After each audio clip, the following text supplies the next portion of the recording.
Whenever I try to think just what it feels like for the first time.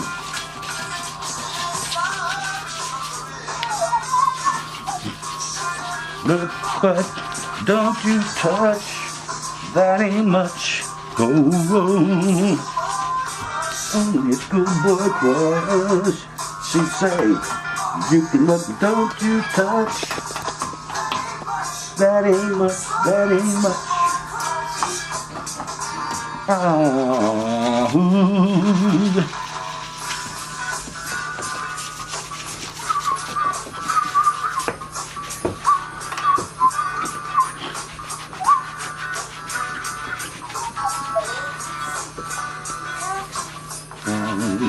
Run from me. Only a schoolboy crush.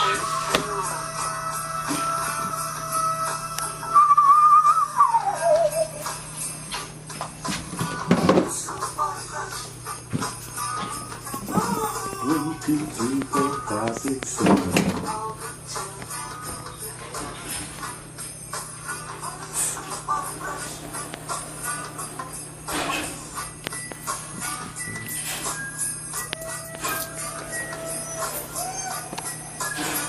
Schoolboy crush. Oh, quit.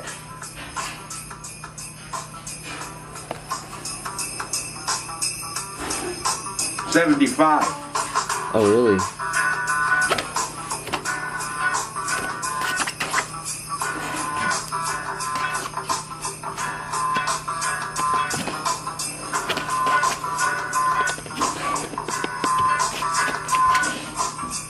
Nice.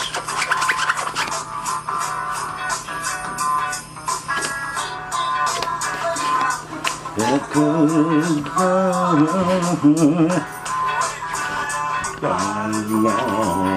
gone.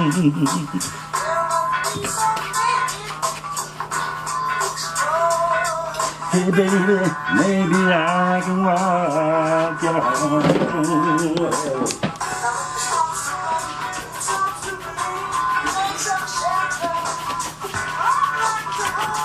Little hand, oh, after shelter.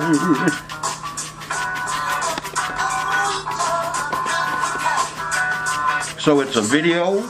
Yes, sir. With sound? Yes, sir.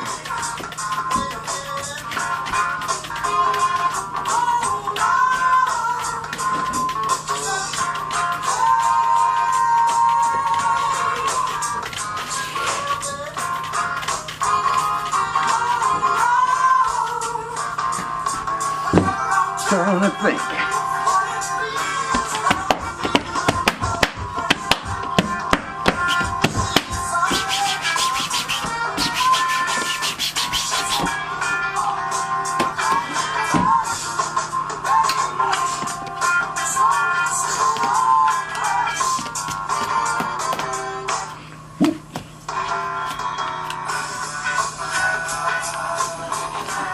Yeah. Should have used the other stuff first. It's all right. We'll get around it now. Oh, that's no problem. Oh, just talking to myself. Oh, gotcha. When you do a shoe shine, it's not the same every time. Some guys out there think you pretty much do the same thing every single time. No. There are some basics, such as washing the shoe off. That's an every shoe thing, pretty much. Okay? Okay. But after you wash a shoe off, it's different. Even on the same pair of shoes. So let's say you came in here last week with these, and I did a particular thing. And then you came back a week or so later with these, and I looked at them and I said, well, hey, instead of doing that, what I did before, this is what they need. Oh, see, so it's not always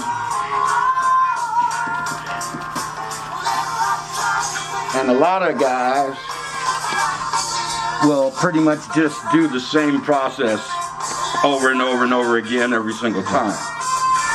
And me, in the 45 years that I've actually been doing this, I've learned to do what the shoe actually needs. You know what I mean? Oh, okay. Instead of me just doing my thing every single time on every single pair, different customer, same process. Gotcha. Depends on the shoe. It really actually depends on the shoe, what you do. Right. Okay? Okay. And again, I can do the same shoe, but I won't do the shoe the same way every single time. Because the shoe doesn't need that. It needs something else sometimes. Right. See what I'm saying? So you always try to give the shoe what the shoe actually needs. And not you just saying, well, hey, I'm a big time shoe shine guy and I know what I'm doing. Okay. Alright then, you know.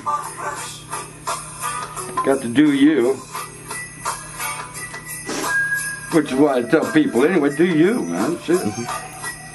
Be you, do you. Definitely. Don't do me, do you.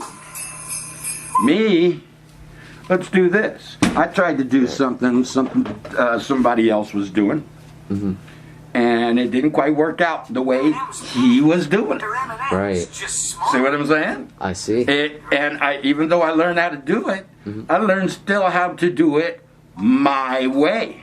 And I see guys on YouTube that can do it, or I have seen them. They still do it different. The same effect, the same overall outcome. Right. But they're still doing it to get that differently. Case in point is popping the rag. Right. Okay. Now my boss, my old boss, Lord rest his soul, Clarence Ferret, old Spokane icon. This guy right here. He and my dad were friends. And that's how I met this gentleman. And that's how I got the job shining shoes at Nordstrom at 17 years old. Right. Nordstrom here in Spokane. That's how I got that. My dad, I had a girlfriend. My dad got tired of seeing me sitting on the couch with my girlfriend sitting in the yard. I'm not doing nothing. He's like, nah, it's time for you to go make some money, man. Spend some money on that girl, treat that girl right. So, I learned how to shine shoes from Clarence, even though my dad had already had me shining his shoes. See what I mean? So I had a technique already shining my father's shoes. But when I started at Nordstrom with that gentleman, my technique changed completely. Everything changed. Shining shoes is kind of like a fingerprint. Shoe repair. I can look at a pair of shoes and know who actually did the repair work just by the way the repair work was done. It's a thumbprint. It's a fingerprint. It literally is. Okay, if you know the craftsman and you've worked with the craftsman, you know what he does, you've seen what he does. When you see the work on a pair of shoes, it doesn't matter who's wearing them, you know who did that. Okay, so anyway, when I learned how to pop the rag, I learned that from Clarence. And how did I learn it from him? No, he did not sit me down and teach me how to do it. I literally had to steal it. I had to pull the shoe shine man trick, pay attention, and learn how to do it on my own. Because they're not going to teach you. Right. Okay? Shining shoes back in the day was a bit of a competition.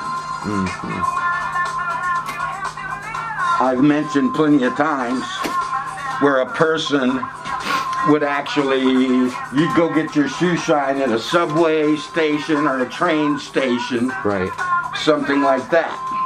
And when you went there was a minimum of 4 chairs. Usually there's a line of about 10, 15. You know, there's a ton of chairs down there. And you got probably 6, 7, 8 guys trying to get this one guy that just walked up off a train or getting ready to get on one. And 8 guys are jockeying for him to come sit in their chair. Wow. See? And you gotta have something really special in order to get customers sometimes. That's where the competition came in. One guy would walk up to you, Ryan, and he'd be like, hey, come get a shoe shine for me. And the other guy would step right in front of him. Don't listen to him.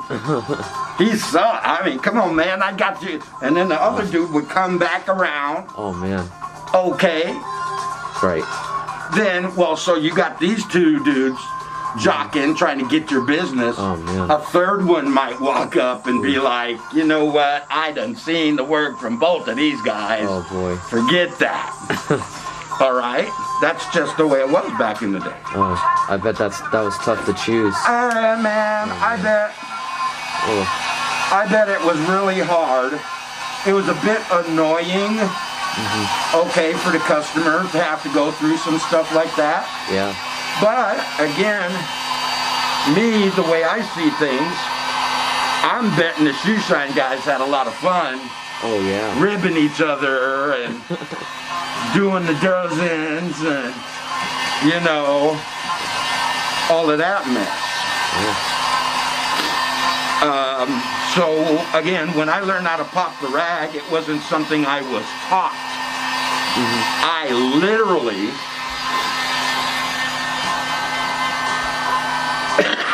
excuse me, would take a rag home. My boss at the time, Clarence, he went to Sparks, Nevada. There was a shoe shine man competition. And Clarence was in the competition, and it was a rag popping thing. It was a shoe shine man competition. Wow. Okay, well, he's popping the rag, and he won the competition for his style of rag popping. And because I stood next to him for so long before he went to the competition, I had already known about his style. I know what I'm trying to do. So I'm at home, I'd take a rag home every day, and I'm walking around my living room trying to get it to make a sound. Seriously, I mean, man, I'm just trying to, how did he do that? You know what I'm saying? Yeah. And eventually, walking around my living room, ended up in that. All right. Then I come back to work. Now I'm trying to do this and make sure that I'm actually touching the shoe with the rag. That's the point. You're still shining the shoe. You're not out here popping the rag in the ether. You're doing it on the shoe. Right. Okay. The brush tricks. When I did the brush tricks earlier, on the shoe. That's why I asked sound, because you can hear the brush.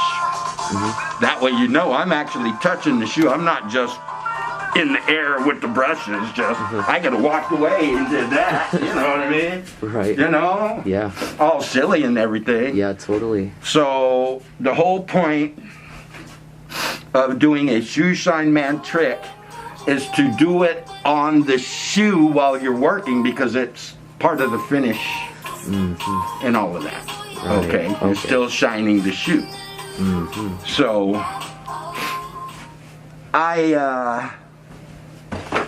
when I learned how to do all of that, I took my rag home, and I don't even remember how long it took me, probably a couple of weeks. Hey, Randy. We're doing a video. I hope you don't mind being in it. I'm doing a video right now. I hope you don't mind being in it. You're video worthy anyway, so.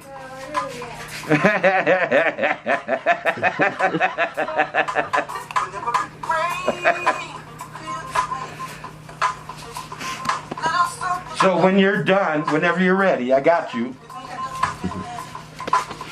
And so again, I really don't